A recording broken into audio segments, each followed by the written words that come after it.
Bienvenue dans Tous Danseurs, le premier podcast dédié 100% à la danse. Merci de partager ce moment avec nous. Moi, c'est Dorothée. J'aime saupoudrer ma vie de soleil et je porte en moi la passion de la danse depuis l'enfance. Tous Danseurs, c'est une conversation avec un acteur de la danse d'aujourd'hui et de demain.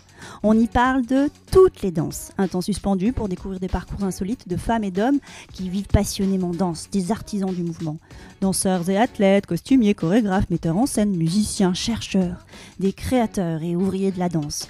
Dans l'ombre ou la lumière, ils sont tous en mouvement, tous artistes, tous danseurs. Le podcast est disponible sur de nombreuses plateformes, alors abonnez-vous pour ne pas manquer de nouvelles rencontres autour de la danse. Et surtout, n'oubliez pas de laisser un mot doux ou une note 5 étoiles sur iTunes ou Apple Podcast. Ah, j'oubliais, n'hésitez pas à m'écrire sur l'Instagram Tous Danseurs si vous avez des questions.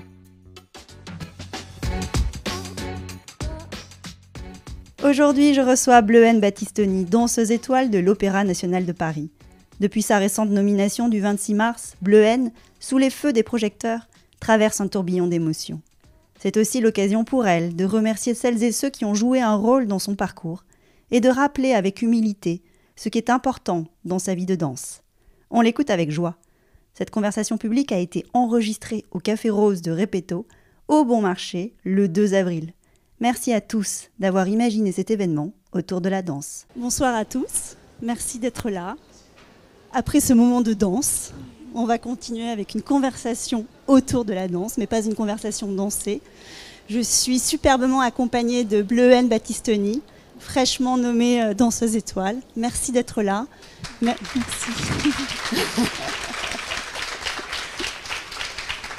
Alors, le brief qu'on m'a donné, c'était au Café Rose de Repetto. Tu fais comme si tu prenais un café, c'est un moment sympa, détendu, avec Bleuen. Donc on va faire abstraction, vous n'êtes pas là, mais on compte aussi sur votre soutien. Je pense que c'est important d'avoir des bonnes ondes. Donc on va profiter de ce moment pour parler de la danse, pour parler du parcours de Bleuen. Et il y aura un moment de questions-réponses à la fin. Si vous avez envie de poser des questions, on est là pour ça, pour partager ce moment autour de la danse avec vous. Je vais rapidement présenter Bleuen. Tu veux bien, Bleuen ? Ouais. Allez, on y va. Avec plaisir. Donc Bleuen, elle a été formée au Conservatoire national supérieur de musique et de danse de Paris en 2013, puis après à l'école de danse à partir de 2014. Ensuite, en 2017, tu intègres le corps de ballet de l'Opéra de Paris. Et c'est en 2022 que tout s'accélère. Cette même année, tu deviens sujet. Tu obtiens le prix de la ROP. En 2023, tu deviens première danseuse. Et consécration ultime, le 26 mars 2024, tu n'oublieras jamais cette date. Tu es nommée danseuse étoile sur la scène de l'Opéra Garnier à l'issue de la représentation du ballet La fille mal gardée de Frédéric Ashton. Incroyable, je crois qu'on peut encore l'applaudir.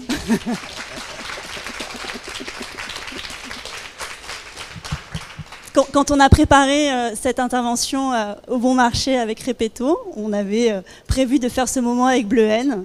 Elle était déjà première danseuse, c'était formidable. Quand on a su qu'elle était étoile, on s'est dit « Waouh !» Incroyable d'avoir ce moment avec elle ce soir. Alors Bleuen, comment tu as reçu cette annonce ?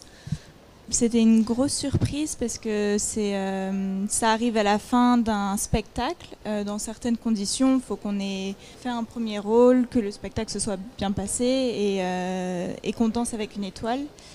Mais on n'est pas au courant du jour où ça va arriver ou dans quelles conditions ça se fait. C'est comme ça que ça se passe. Oui. Et donc j'ai fini le spectacle, on saluait et quelque part j'étais déjà très contente du retour du public et d'avoir fini mon spectacle. Et là, j'ai vu le directeur de la danse, José Martinez, et le directeur général de l'Opéra de Paris, Alexander Neff. Généralement, quand ils arrivent sur le plateau, scène, c'est plutôt bon signe. On sait qu'il va se passer quelque chose, non ? Oui, généralement, c'est pour nommer quelqu'un étoile. Et j'étais la seule personne qu'ils pouvaient nommer ce soir-là. Donc, j'ai eu un petit doute, mais... Là, tu dis, c'est mon moment. Ouais. Et là, qu'est-ce qui te traverse ? Quelles sont les émotions qui traversent ton corps à ce moment-là ? Je m'attendais à être très émue et en fait j'étais plus en état de choc que tout ça se passe comme ça. Et après les émotions sont venues plus tard, mais sur le coup c'est vrai que j'ai un peu regardé la scène de l'extérieur. Sidérée ? Ouais. Tu as entendu quel mot ?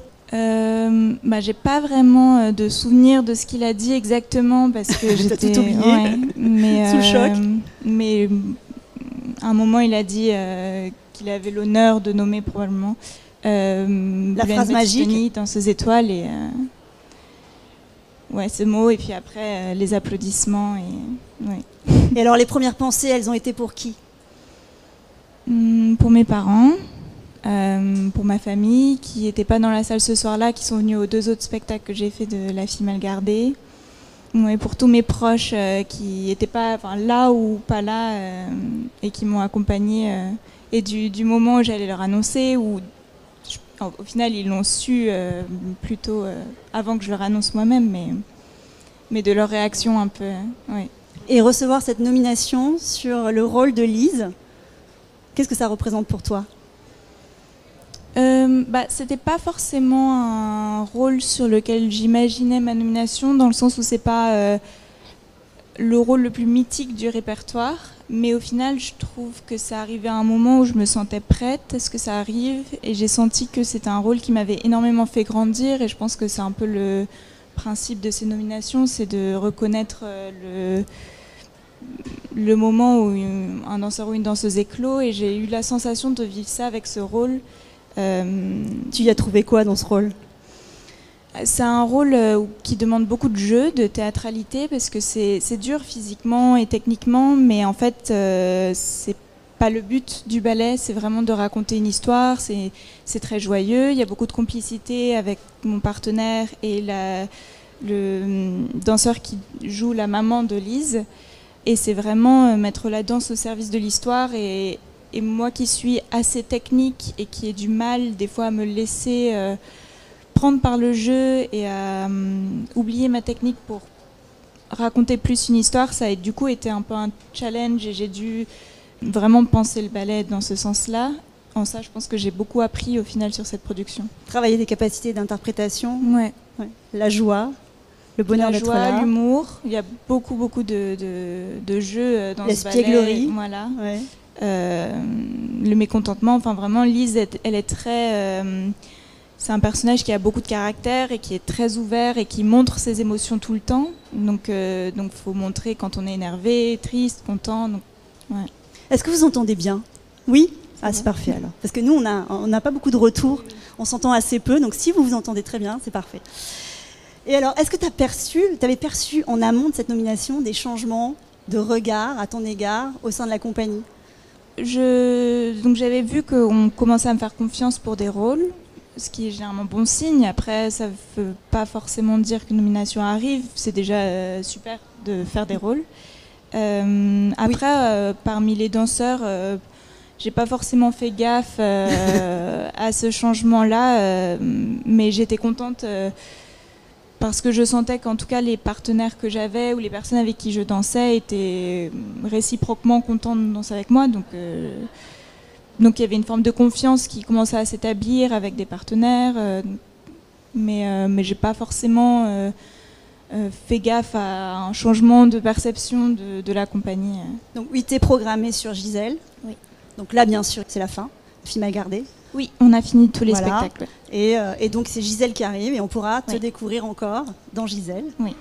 Tu as des dates en tête ou pas? Je danse le 29 avril, c'est l'avant-première jeune. Il faut noter. Hein. Mais les spectacles accessibles à tout le monde, je danse le 4, le 14 et le 16 mai. Voilà.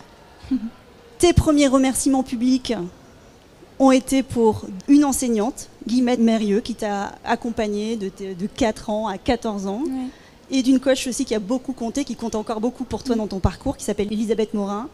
Tu as dit sur ce message, qui était sur les réseaux sociaux, cette étoile, c'est un petit peu la leur. C'était hyper important pour toi d'associer ces 2 personnes, et finalement toute une équipe, à ce passage. On sait que le travail de danseur, c'est assez solitaire, mais finalement, toi, tu t'es construit un écosystème, tu t'es entouré, et c'est bien de le faire savoir. Oui, c'est ma première professeure, c'est celle qui m'a quelque part découvert et m'a poussée quand j'étais plus jeune. Donc, elle a allumé la flamme. Voilà, je pense que c'est hyper important. Tous les professeurs de région, dans les écoles privées, parce que c'est là où les enfants démarrent la danse et il n'y a pas vraiment l'école de danse de l'opéra, elle prend des danseurs qui ont déjà appris la danse quelque part, en fait. Donc c'est dans ces foyers-là qu'on apprend la passion. Donc pour moi, c'était très important de la remercier. Et Elisabeth Morin, donc elle était danseuse étoile. Et elle est maintenant professeure et coach à l'opéra. Et c'est quelqu'un à qui j'ai demandé de me faire répéter dès mes 16-17 ans en cours particulier, donc seul à seul. Oui, parce que tu me racontais en préparant cet échange que tu as découvert à l'Opéra de Paris, enfin à l'école de danse, que les élèves prenaient des cours particuliers en plus des cours qui étaient dispensés. Ça, c'était une surprise. Oui, parce que je passais de faire des cours de danse le soir à être en horaire aménagé, donc danser toute l'après-midi, ce qui me semblait déjà un énorme pas. Et j'ai réalisé que la plupart des danseurs travaillaient en plus le week-end sur des sessions avec un professeur, seul dans un studio, ce qui fait énormément progresser. Après, je pense qu'il faut doser et s'équilibrer. Moi, c'est pas quelque chose que je faisais tous les week-ends, mais seulement ponctuellement pour préparer des auditions ou des concours. Mais en tout cas, Elisabeth, c'est la professeure qui m'a coachée pour tous les concours que j'ai passés systématiquement. Donc, et qui, là, sur la fille, était aussi, pour le coup, répétitrice de ce ballet officiellement, mais qui m'a suivie tout le long de ma préparation. Donc. Qu'est-ce que le coaching d'Elisabeth a changé sur ta vision de la danse et sur ta manière de danser ? Elisabeth, elle est très réfléchie, et je suis assez réfléchie aussi moi-même quand je danse, donc ça m'aide d'avoir quelqu'un qui me donne beaucoup d'images mentales, qui me donne tout un univers pour un peu étoffer les pas de danse, même mentalement. C'est quelqu'un qui est très calme et très gentil aussi. Et on a toujours travaillé dans le respect et avec une certaine forme de distance, en fait, ce qui, moi, me convenait très bien parce que, comme tout art, je pense qu'on tombe vite dans l'émotion et donc d'avoir un coach qui gardait une certaine distance tout en étant accessible, moi, ça m'aidait à travailler dans le studio sans amener le stress que je ressentais, ou la tristesse, ou la joie, et juste vraiment faire ça, travailler pour évoluer, mais pas laisser trop d'émotions un peu... Prendre du recul, tout simplement. Ouais.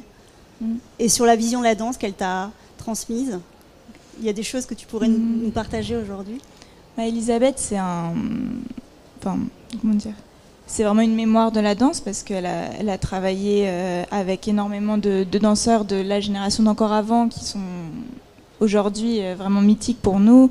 Et donc elle me transmet ce qu'on lui a transmis à elle. Pour moi, c'est hyper important d'avoir ce lien entre générations quand on fait vivre un répertoire qui est vieux de plusieurs centaines d'années. C'est hyper important d'avoir des gens qui nous transmettent pourquoi le ballet a été créé, pourquoi la chorégraphie est de telle manière à tel moment, pourquoi on fait tel geste et qu'est-ce que ça exprime, et pas de juste copier-coller ce qu'on voit d'une vidéo, parce que les pas perdent de leur sens. Donc oui, c'est vraiment quelqu'un qui joue ce rôle de transmission avec moi, qui a toujours été très attentive au style recherché, dans le répertoire qu'on a. Et elle a fait éclore quel type de danseuse ? Déjà une danseuse étoile. Oui.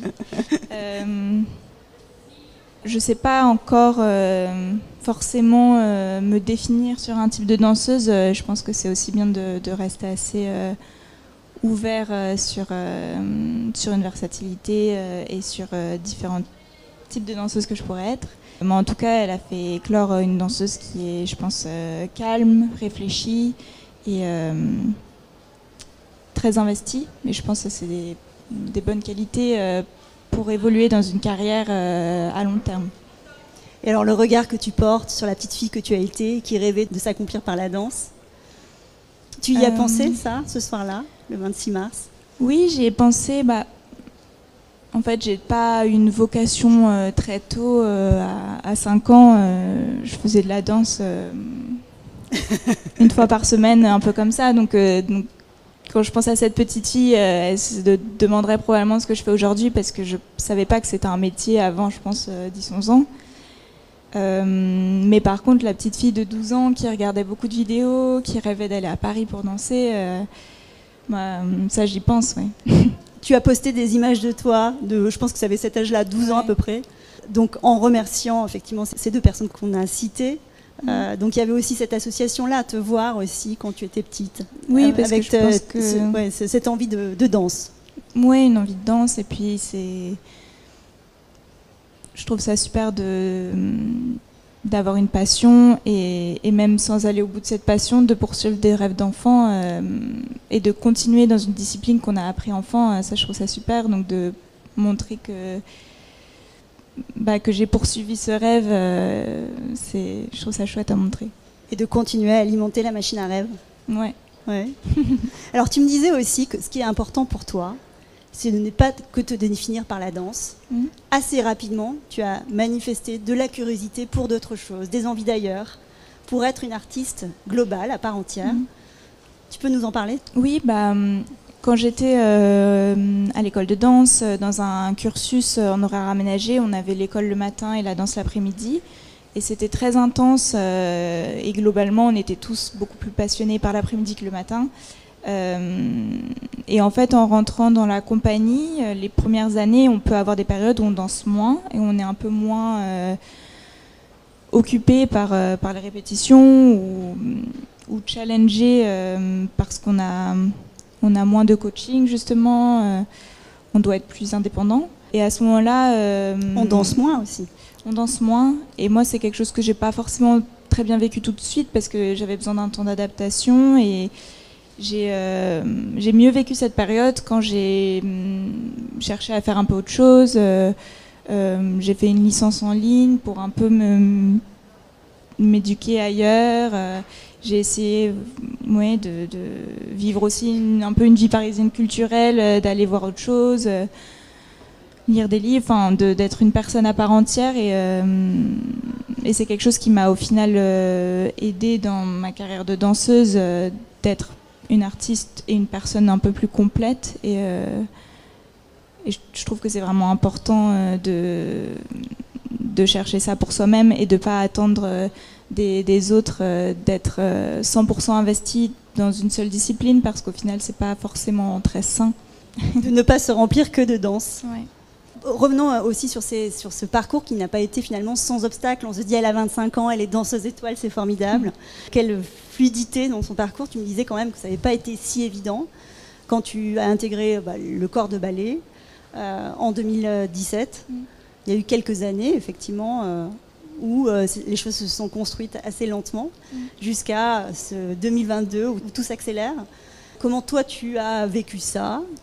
Pas très bien, honnêtement. Dans le sens où, en fait, dans la compagnie, selon les personnalités de chacun, on peut mettre un petit peu de temps à sortir du corps de ballet. Et moi, j'avais une personnalité un petit peu refermée, donc je sortais pas forcément du lot, je pense. En tout cas, tout de suite, et avant qu'on me donne des opportunités où je pouvais montrer qu'en fait... mise dans un environnement de confiance, je montrais que j'étais capable, mais j'avais du mal à aller chercher ça seule. Et du coup, oui, les premières années, ça n'a pas décollé tout de suite. Après, ça n'a pas non plus mis trop d'années. Non. Je suis très contente de la tournure qu'ont pris les événements, parce que je pense que je suis plus équilibrée aujourd'hui du fait d'avoir eu ces quelques années. Et je pense que c'était très important d'être un peu cachée, entre guillemets, pendant quelques années pour compléter ma formation, consolider ma technique, travailler un peu dans mon coin, parce qu'au moment où on m'a fait confiance pour des opportunités, j'étais beaucoup plus sûre dans mon travail. Et c'est vrai que des fois, on lance des très jeunes danseuses ou danseurs et ça peut être un petit peu dangereux quand on n'est pas complètement formé, parce qu'on peut se blesser si on danse trop vite, tout de suite. On peut décevoir parce qu'on n'a pas encore la maturité, ce qui est normal, trop jeune, d'avoir un balai sur ses épaules, en fait, c'est beaucoup. Donc au final, c'était du temps qui apportait ses fruits plus tard. Mais...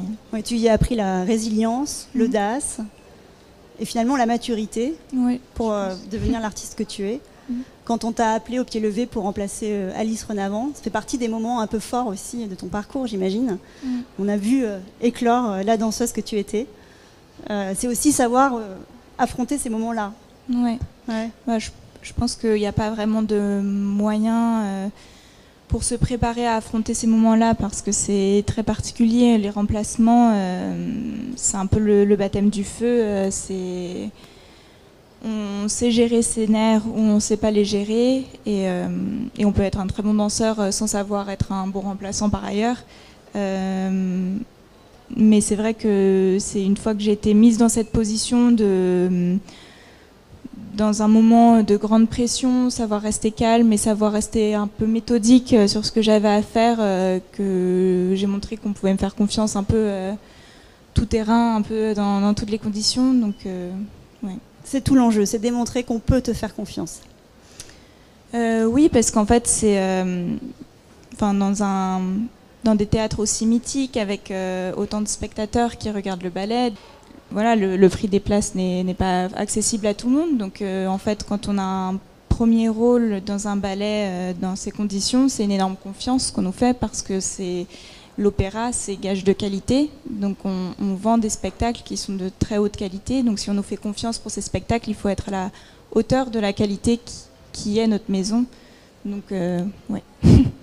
Alors, revenons à des choses aussi plus fondamentales. Tu veux bien ? La danse.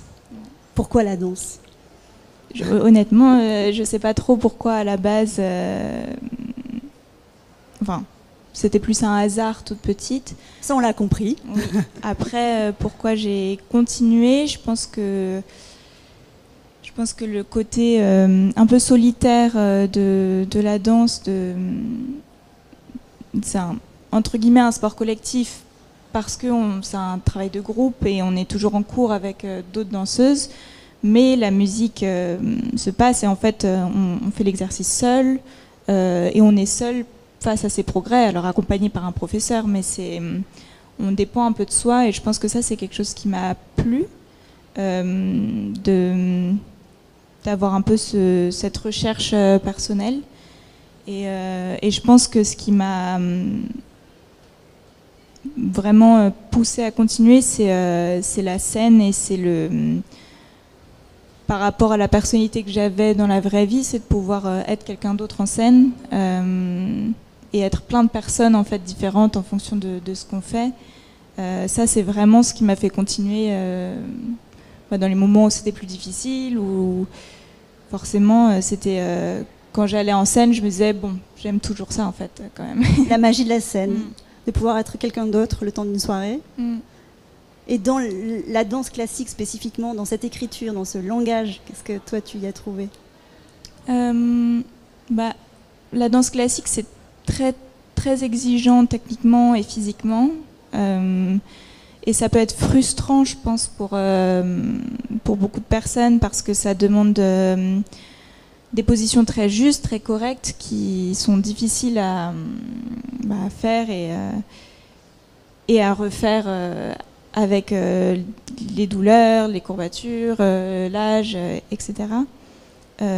Mais ça, en fait, ça demande une rigueur et moi, j'aime beaucoup cette rigueur-là de tous les jours refaire un peu les mêmes exercices pour s'échauffer, mais de rentrer un peu dans une sorte de méditation mentale pendant qu'on les fait et de faire tous les jours les mêmes exercices, mais en se disant que tous les jours on est un petit peu plus haut que la veille et on découvre des nouvelles choses. Ça, c'est quelque chose que je trouve hyper intéressant. Pour l'instant, je ne suis pas lassée des contraintes physiques que la danse classique apporte et je trouve que c'est la meilleure base pour ensuite s'épanouir dans d'autres types de danse en fait. Et quand tu es dans ton corps, en mouvement, qu'est-ce que tu y trouves ? Quelle est la bleuenne que tu rencontres ? Au final, avec toutes ces contraintes, je retrouve beaucoup de liberté. Parce qu'une fois qu'on s'astreint à faire les choses d'une certaine manière, c'est très agréable de s'élever, enfin de se sortir de ces contraintes physique et de trouver une manière d'interpréter les pas et de rendre les pas musicaux, donner du sens au niveau avec son partenaire, au niveau de l'histoire de ce qu'on raconte à travers ses pas. Je trouve que c'est vraiment beaucoup de liberté. Alors toi, tu as 25 ans, on l'a dit, tu as une vie d'étoile devant toi. La danseuse que tu as envie d'être, tu as essayé de la définir là? Moi, je me laisse le temps aussi de formaliser les choses. Voilà, mais d'en être aussi plein à différents moments. Mais je pense que j'ai envie d'être curieuse avant tout, de ne pas me borner à un certain type de répertoire ou à un certain type de rôle et de toujours chercher à surprendre là où on ne me voit pas forcément. Je pense que ça, c'est hyper intéressant. Oui, je pense que je veux être une danseuse qui raconte des choses, qui emporte les gens dans des histoires, dans des émotions et surtout qui arrive à rendre des ballets du répertoire qui sont assez anciens accessibles en trouvant une justesse d'interprétation sur scène qui touche les gens à travers les années, à travers les générations. Cette notion d'accessibilité, elle est importante pour toi? Oui, ouais. Oui, parce que j'ai pas forcément grandi dans un milieu de danseurs et du coup ça me plaît l'idée que la danse puisse être accessible à tout le monde, à plein d'endroits, ouais. Comme ici ce soir. Bah oui. Au Bon Marché, au Café Rose de Repetto. Justement, si on parlait un petit peu de Repetto. Quand tu étais une jeune danseuse, Repetto, ça évoquait quoi? Je pense que mon tout premier tutu qu'on devait porter en fait dans l'école où j'étais, au gala de fin d'année, on faisait un défilé comme à l'Opéra de Paris, d'où un petit peu l'imagination le conditionnement qui a suivi. Mais il fallait qu'on ait tout un petit tutu blanc, et je me souviens que c'était, tous les parents se disaient faut acheter un tutu, voilà autre chose encore. Enfin, qu'est-ce qu'elle faut acheter un tutu chez Repetto. Voilà. Mais au final, c'est un super bon souvenir d'avoir ce petit truc de tulle tout blanc, et puis on était toutes pareilles. Ça avait un vrai côté festif et spectacle et uniforme, mais l'idée d'être un vrai petit corps de ballet, en fait, déjà à 4-5 ans, ça c'est un de mes premiers souvenirs, ouais. Et toi, tu avais des accessoires Repetto fétiche en dehors de ce tutu qui était un costume de gala finalement. Tu as eu des choses pour ta routine de danseuse?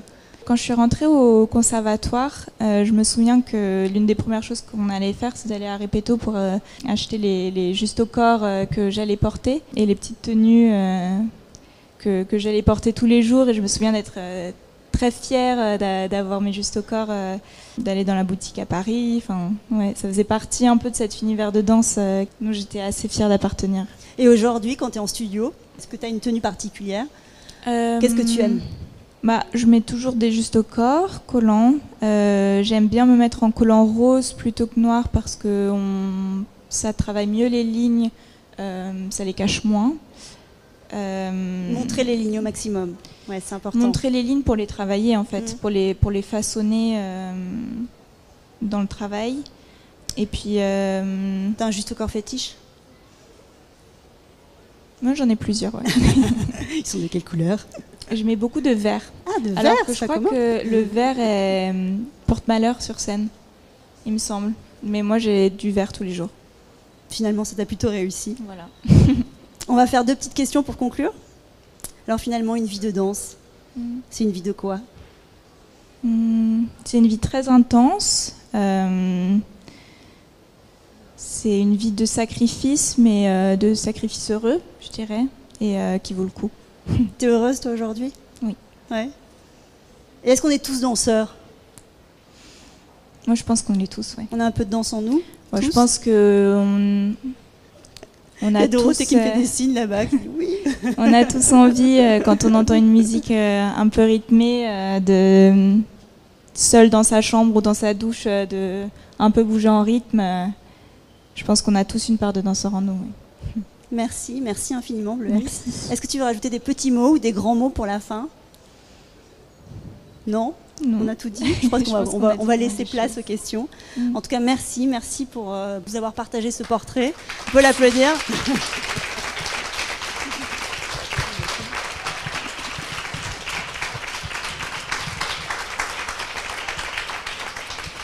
Et on a beaucoup de chance de vivre ce moment avec toi ce soir. Merci à Repetto d'avoir permis ce moment et merci au Bon Marché aussi de nous accueillir. Merci pour ça.